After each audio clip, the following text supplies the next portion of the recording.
You just look at it. We're talking about Heidi Montag going #1 on the iTunes chart. Why? Hype. Hype. I thought it was pure talent. It's hype, man. I mean, honestly, that is everything today. Everything is hype. We were talking about Tiger Woods' indoor golf league that they do in Palm Beach Gardens. Will it do well? Why are people watching it now? Hype. That's what's going on. ESPN's got a lot of air under that thing, and they're invested. There's a lot of people with money that want that thing to work. But the hype might actually make it win. So through all that, sometimes we got to sort through the hype and separate it to say, all right, at the core, is this really, truly awesome? Or was there just too much hype involved? Are these things overrated or underrated?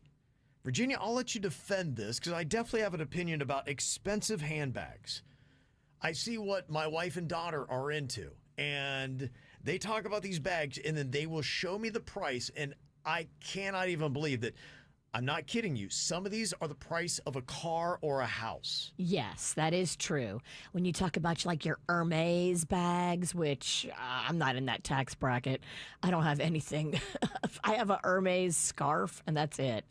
But the craftsmanship that goes into making these bags, they're made by hand. You know, it's not something that's going to fall apart in 2 or 3 years if you're wearing it out all the time. Like, these are bags that you keep for a lifetime.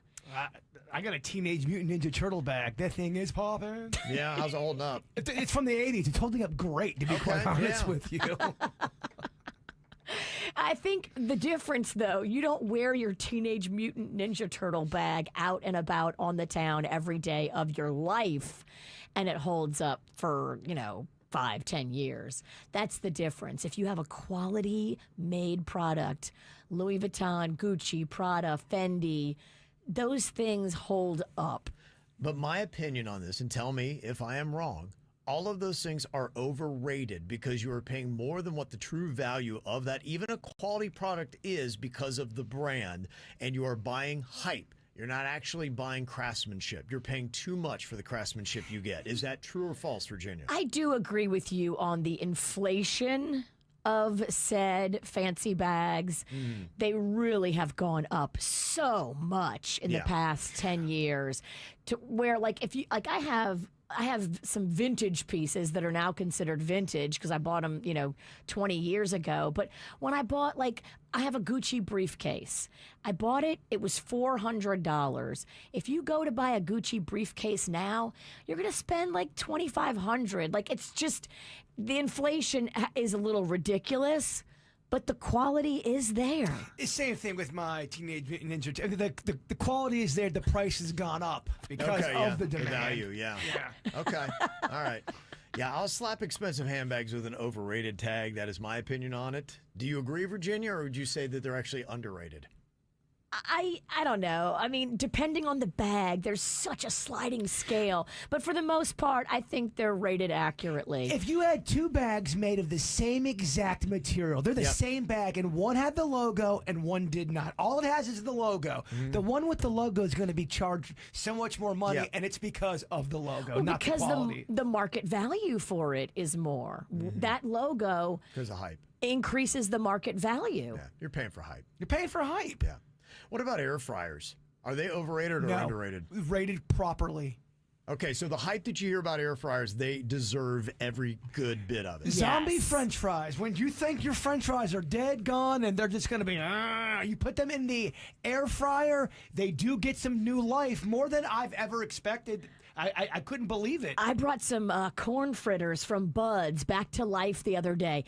You can't do that in the microwave. Okay. You can't do that in the oven. It really is a different kind of bringing something that was previously fried back to life. I've never seen anything like it, like the air fryer. I figured it out. Microwave is for when I got that hostage hunger, where I feel like I've been taken hostage and I haven't eaten in 11 days. You put it in the microwave, you eat it, it's still hot, you burn your mouth. That's what the microwave is for. It's good for soup. It's good for pasta. It's good for soft goods. But if you ever try to reheat French fries in the microwave, it is sad. You want those to crisp up a little bit, and that's what the air fryer does to them. It's magical. Yeah, we do not think that's overrated. Okay. What about reality TV? Things like The Bachelor, Bachelorette, Golden Bachelor.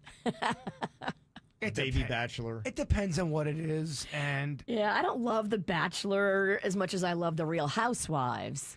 I like it if you watch it for what it is. When I hear people talking about it seriously, then I'm like, all right, shut up. Okay.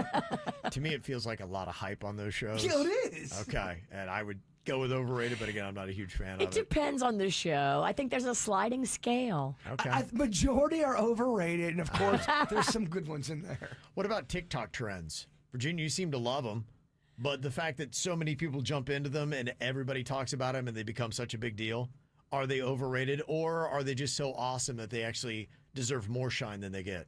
I think they're fun. I Okay. think they are rated properly. I think they're fun to do. You do them and then you move along. Okay. All right. What about family vacations to Disney? Overrated or underrated? You pay more than you have ever paid now for a family vacation. I would say overrated. Just the money that you have to spend to stay in one of those Disney resorts, and then Yep. with the tickets, and then the food, and then the Right. it's too much money. I don't feel like the value is the same as it used to be. I agree. You got to be a person who loves theme parks. If you love theme parks, I can see you saying, all right, we're getting some bang for a buck. But if you're like, none of us really love theme parks to the point where we have to go. I think going for like one night is awesome. I don't understand how people can go to Disney and be there for a week. I just don't get it. Like, first of all, what do you do for a living that you have $3,000 to drop on just your hotel bill alone? I'm going to sound like an old fuddy-duddy, but when it comes to theme parks, if I was only there for 2 hours and out, that's the perfect amount of time for me. I did it all. Everything I want to do. It's all set. This is how we do. It's the KBJ Show.